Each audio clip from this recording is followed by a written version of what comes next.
paz, querida e querido, que a paz do Senhor te encontre aí aonde você estiver. Eu sou Priscila Mourão e seja bem-vindo ao nosso momento de devocional e oração, onde nós tiramos um tempo para ouvir a voz de Deus e para falar com Ele. O tema de hoje é: se apresente com as mãos limpas. Se você precisa de ajuda para abandonar velhas práticas pecaminosas, fique atento a essa mensagem.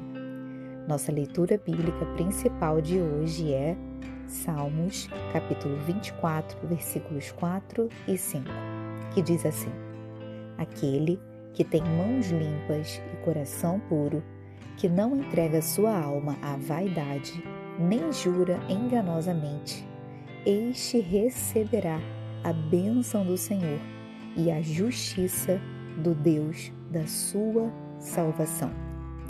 O Salmo 24 é atribuído ao rei Davi e, segundo muitos estudiosos, era entoado quando a Arca da Aliança era levada ao tabernáculo ou ao templo.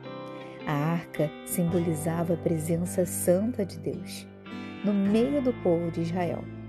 Naquela época, subir ao monte do Senhor não era apenas um ato físico, mas espiritual. Representava aproximar-se de Deus. Por isso, Davi faz uma pergunta essencial nos versos anteriores: quem subirá ao monte do Senhor? Quem há de permanecer no seu santo lugar? A resposta vem clara. Não é sobre posição, status ou aparência religiosa, mas sobre caráter e integridade diante de Deus. Na cultura bíblica, mãos limpas simbolizam ações corretas.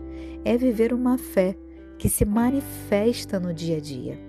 Honestidade, justiça, retidão nas atitudes, uma vida coerente com o que se crê. Não adianta levantarmos as mãos no templo se elas estão manchadas por práticas injustas fora dele. Já o coração puro fala das nossas intenções. Deus não observa apenas o que fazemos, mas por que fazemos. Motivações limpas, pensamentos alinhados à verdade, coração não dividido entre Deus e ídolos modernos como status, dinheiro e aprovação humana. Davi deixa claro: Deus não aceita uma fé apenas externa. Ele deseja verdade no íntimo. O versículo 5 traz uma promessa poderosa: este receberá a bênção do Senhor. A bênção aqui não é apenas material, mas o relacionamento com Deus restaurado, uma direção vinda do Senhor, a justiça que vem do próprio Deus e também a paz que só Ele pode dar. Muitas vezes nós não entendemos o porquê de não recebermos certas bênçãos da parte do Senhor. Existem alguns motivos para isso e outros que não vamos saber explicar, porque afinal Deus é soberano. Mas, sim, você pode não estar sendo sincero, transparente o suficiente para com Deus. Através da leitura dos Salmos, podemos ver Davi sendo sempre sincero e íntegro diante de Deus. Por isso, era considerado um homem de coração puro. Só havia espaço para Deus, um homem segundo o coração de Deus. Ele não tinha reservas em seu relacionamento com o Pai, mas também aprendeu a amá-lo e temê-lo. Tire então as amarras da falsa religiosidade hoje e mostre o seu coração para Deus. Só Ele é capaz de limpá-lo e retirar o que te impede de receber aquilo que Deus quer te dar. Pai, perdoe os meus pecados nesse momento. Limpe o meu coração Me convença de pecados que eu não percebi ainda. Sou completamente dependente de Ti. Obrigado por todas as bênçãos que me tem dado. Obrigado pela oportunidade de aprender mais de Ti agora, de ouvir a Tua voz. Abençoe minha família, guarde a minha casa, nos dê saúde perfeita, supra nossas necessidades para hoje. Envie o socorro, a provisão. Me ensine a Te amar, Pai. De mim mesmo eu não consigo. Senhor, sonda o meu coração e purifica as minhas intenções. Lava minhas mãos de tudo aquilo que não Te agrada e me ajude a viver uma fé verdadeira dentro e fora da Tua presença. Que eu apenas não fale de Ti, mas que eu viva para Ti. Assim, oramos nesse momento e já Te agradecemos. Em nome de Jesus. Amém. O tema de hoje é: não reclame, deixe Deus fazer. Se você não está entendendo porque Deus retirou recursos bem na hora que você mais precisava para pelejar, fique atento a essa mensagem. Nossa leitura bíblica principal de hoje é Juízes, capítulo 7, versículo 2, que diz assim: E disse o Senhor a Gideão: Muito é o povo que está contigo, para eu dar aos midianitas em sua mão, a fim de que Israel não se glorie contra mim, dizendo: A minha mão me livrou. Israel vivia sob opressão dos midianitas por causa de sua desobediência. Deus então levanta Gideão para libertar o povo, mas antes da vitória, ele ensina uma lição essencial: a glória pertence somente ao Senhor. A redução do exército foi estratégica, espiritual e também pedagógica. Deus declara que, se o exército fosse grande, Israel se gloriaria, dizendo: Minha própria mão me livrou. Isso revela que Deus não divide a sua glória, que Ele quer um povo dependente, não um povo orgulhoso, que Ele age quando a confiança humana é removida. A redução é um instrumento de Deus para fortalecer a nossa fé. Muitas vezes, reclamamos quando Deus reduz recursos, quando Deus muda o caminho, quando Deus retira seguranças. Mas Deus não está nos enfraquecendo, Ele está nos ensinando a confiar. Reclamar é resistir ao processo. Confiar é permitir que Deus faça. Por isso, às vezes Deus nos tira os recursos que produzimos para manifestar a sua glória e o seu poder em nós, de maneira que só o nome dele seja glorificado. Pai, perdoe os meus pecados nesse momento. Limpe meu coração, me convença de pecados que eu não percebi ainda. Sou completamente dependente de Ti. Obrigado por todas as bênçãos que me tem dado. Obrigado pela oportunidade de aprender mais de Ti agora, de ouvir a Tua voz. Abençoe a minha família, guarde a minha casa, nos dê saúde perfeita, supra nossas necessidades para hoje. Envie o socorro, a provisão. Me ensine a Te amar, Pai. De mim mesmo eu não consigo. Que eu aprenda a confiar plenamente no recurso que o Senhor me enviou em meio à peleja. A sua provisão é suficiente para mim. Assim nós oramos e já Te agradecemos em nome de Jesus. Amém.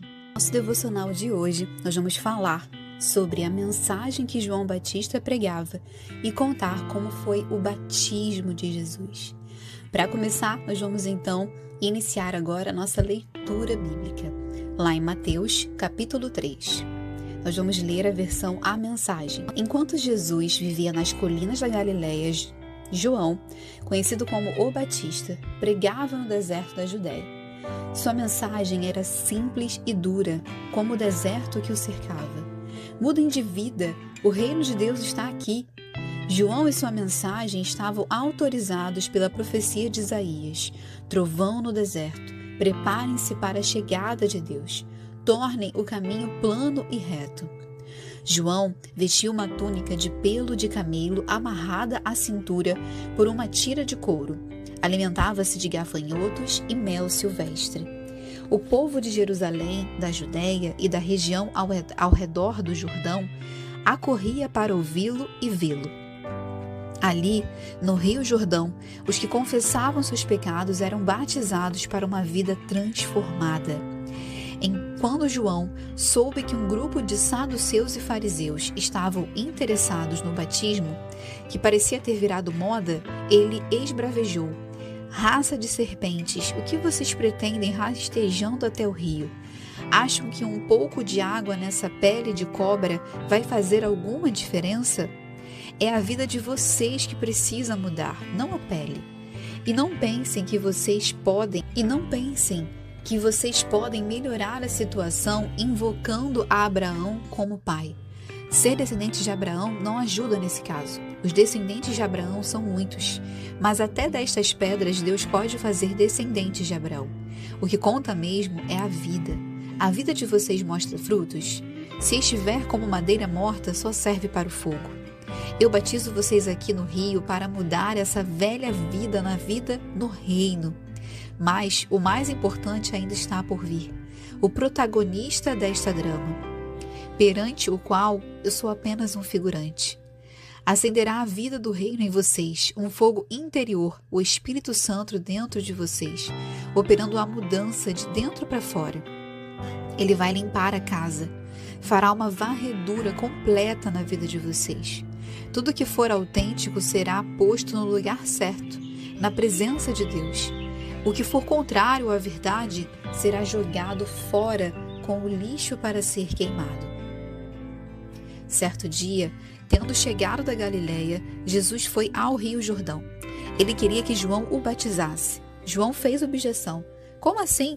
Eu é que deveria ser batizado, não você. Mas Jesus insistiu.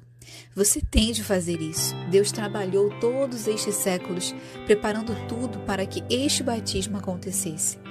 Então, João o batizou. Assim que Jesus saiu da água, os céus se abriram, e ele viu o Espírito de Deus, à semelhança de uma pomba, descendo e pousando nele. Com a visão do Espírito, ouviu-se uma voz: "Este é o meu Filho amado, escolhido e marcado pelo meu amor, a alegria da minha vida." Vamos agora então ao nosso momento de estudo dessa passagem. Bom, nossa primeira informação que nós vamos destacar aqui é o significado da palavra arrependimento, que é o que significa, o significado básico dessa palavra. Arrependimento é voltar-se ao contrário, dar uma volta completa. Então, se trata de abandonar os maus caminhos e voltar para Cristo, e através dele, para Deus. Então, o arrependimento, ele é uma decisão livre, por parte do pecador, e que só pode ser possibilitada através da graça divina. Agora vamos falar então sobre esses dois grupos religiosos que aparecem, nessa passagem, dois grupos religiosos judaicos, que são os fariseus e os saduceus. Vamos entender então quem seriam então os fariseus e os saduceus. Os fariseus, eles eram um grupo religioso que procurava observar todo o Antigo Testamento, mas ao mesmo tempo também observava as suas próprias interpretações, puramente humanas. Então, para eles, a salvação consistia na obediência à letra dessas leis e regras. Então, a sua religião era exterior na sua forma, mas sem qualquer piedade interior. Já os saduceus, eles eram assim os liberais da época. Eles não criam no sobrenatural. Externamente, eles demonstravam obediência à lei de Deus, mas na prática mesmo, no dia a dia, eles negavam seus ensinamentos. Rejeitavam as doutrinas da ressurreição, dos anjos, dos milagres, da imortalidade e até mesmo do juízo vindouro. E a gente também pode destacar como uma informação importante nessa passagem é que o arrependimento genuíno, ele precisa ser acompanhado pelo fruto da justiça.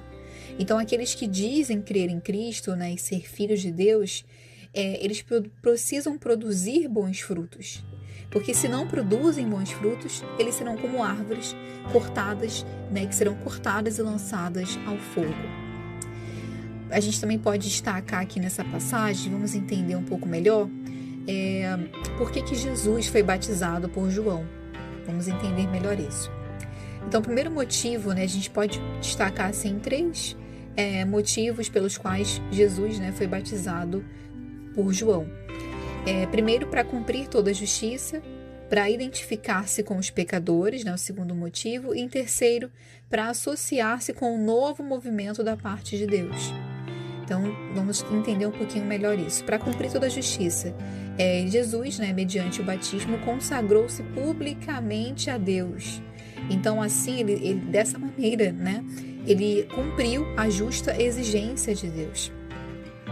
Segundo motivo, que é o para se identificar com os pecadores, embora o próprio Jesus não precisasse de arrependimento de pecado. Então, Jesus escolheu, né, Jesus precisou ser batizado, né, por João, para que ele pudesse criar ali uma identificação com os pecadores, que nós, né, pecadores, mas ao mesmo tempo ele não precisava se arrepender de nenhum pecado. E terceiro motivo pelo qual Jesus foi batizado, né, por João, é que ele precisava ali, né, para ele se associar com o novo movimento da parte de Deus, e pelo qual ele chamava todos ao arrependimento. Este movimento teve início com João Batista, como o precursor do Messias. Então, esses foram os 3 motivos pelos quais Jesus foi batizado por João. E a gente também pode observar que tudo o que Jesus fez, né, a sua pregação, o seu sofrimento, a sua vitória sobre o pecado, ele fez pelo poder do Espírito Santo, né? Por isso também que teve esse momento que foi muito importante, porque então ele foi cheio ali, né, do Espírito Santo.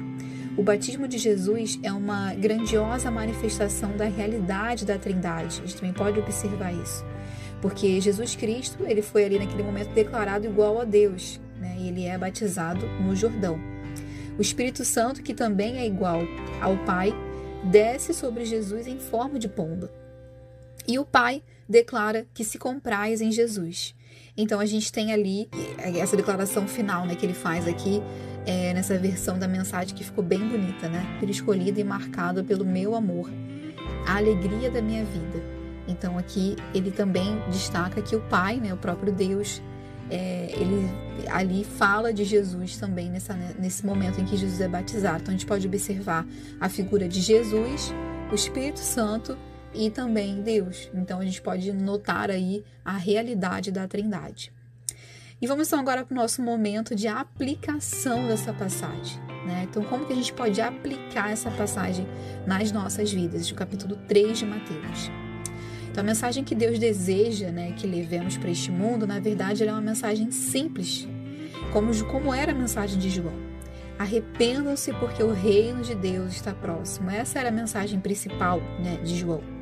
Então, essa também deve ser a nossa mensagem, né? Jesus está voltando e ele vai salvar a sua igreja.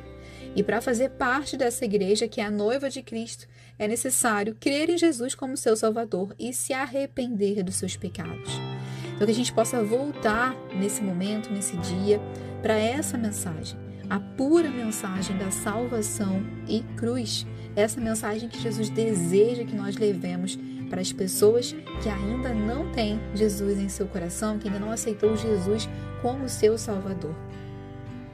Precisamos então aceitar a Cristo não somente como salvador da penalidade do pecado, né, que já é um grande benefício nós estarmos ali salvos por Ele do pecado, mas também como Senhor da nossa vida. Ele precisa ser o Senhor da nossa vida, precisa ter o governo da nossa vida. A gente também pode aprender nessa passagem que a gente precisa aceitar ao Senhor a Jesus como Senhor das nossas vidas, ou seja, como aquele que tem o domínio e o poder sobre as nossas decisões, sobre tudo o que tem na nossa vida. Jesus, também podemos também aplicar para a nossa vida que Jesus não podia fazer nada sem a operação do Espírito Santo. Então, se o próprio Jesus não podia fazer nada sem a operação do Espírito Santo, imagine nós, né, o quanto precisamos estar cheios do Espírito Santo para tudo em nossas vidas. Então, que nós possamos pedir hoje para que o Espírito Santo nos encha de sabedoria e que possamos ser cheios dele para fazer qualquer coisa das nossas vidas. Precisamos dele para tudo. Então, nesse momento, nós vamos agora para o nosso momento de oração. Eu peço a você que agora que está ouvindo aí esse devocional, que você se concentre no Senhor, que você olhe aí para o alto, de onde vem o seu socorro. Nós vamos orar então, pedindo ao Senhor que nos ajude a de fato aplicar essa palavra que a gente estudou, que a gente leu, que a gente aprendeu juntos aqui hoje. Pai, muito obrigada, Senhor, por estar na sua presença, Pai. Nós te louvamos, te engrandecemos, Pai, porque o Senhor é bom. Muito obrigada, Pai, porque mesmo que sejamos tão pequenos, Pai, e muitas vezes a gente não consegue compreender o tamanho da sua graça, o quanto o Senhor nos desejou, o quanto o Senhor realmente, quão valioso foi o Senhor ter dado a sua vida por nós, Pai.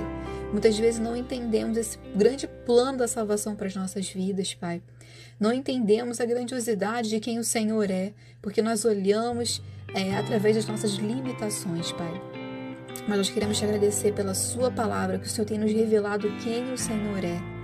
E que nós possamos, Pai, como teus discípulos, Pai, como teus amigos, Senhor, como os teus servos, Senhor, levarmos essa mensagem, Pai, que o Senhor deseja que nós levemos para esse mundo, que é uma mensagem simples, de arrependimento, porque o Senhor está voltando, Pai. Nos ajude a nos comprometer com essa mensagem. Acima de qualquer coisa, que possamos viver para pregar essa mensagem, Pai. Pai, nós também oramos, Senhor, e dizemos ao Senhor agora que te queremos não somente como nosso Salvador, que nos salvou dos nossos pecados, nos deu a vida eterna, que já é algo grandioso e maravilhoso, mas nós te queremos, Pai, declaramos que te queremos como Senhor das nossas vidas, Pai. Como aquele que tem todo o domínio e poder sobre as nossas vontades, Pai. Sobre a nossa carne, Pai, sobre as nossas decisões. Queremos te colocar no lugar que o Senhor, no lugar que o Senhor deseja e precisa estar em nossas vidas. Queremos te colocar, Senhor, acima de tudo, Pai, acima das nossas vontades, como nosso Senhor, Pai, como nosso Senhor e nosso Salvador. Pai, nós também percebemos e aprendemos que o Senhor Jesus não podia fazer nada sem a operação do Espírito Santo. Por isso foi tão importante esse momento de batismo, esse momento que na Bíblia ali declara ali que vem o Espírito Santo, nós podemos ver a Trindade nesse momento, né? E imagine nós, Pai, nós não podemos fazer nada sem auxílio do Teu Santo Espírito. Então pedimos ao Senhor, Espírito Santo, nos enche da Tua sabedoria, nos enche da tua unção, Pai, para que possamos fazer as coisas que precisamos fazer no dia a dia, coisas pequenas, coisas grandes. Precisamos, Pai, da operação do teu Santo Espírito em nossas vidas para fazer tudo, para educarmos nossos filhos, para trabalhar, para vivermos em comunidade. Precisamos do Senhor, Pai. Então, muito obrigada por esse momento, Pai, que passamos aqui lendo a sua palavra, estudando, Pai, e orando, Senhor, e aplicando às nossas vidas essa passagem. Te agradecemos por esse momento, eu te agradeço, Pai, em nome de Jesus. Amém. Se você está se sentindo ansioso, inquieto, sem esperanças, eu te convido a conhecer o meu livro devocional Contentamento, uma jornada à plena satisfação em Deus. O link está aqui na descrição.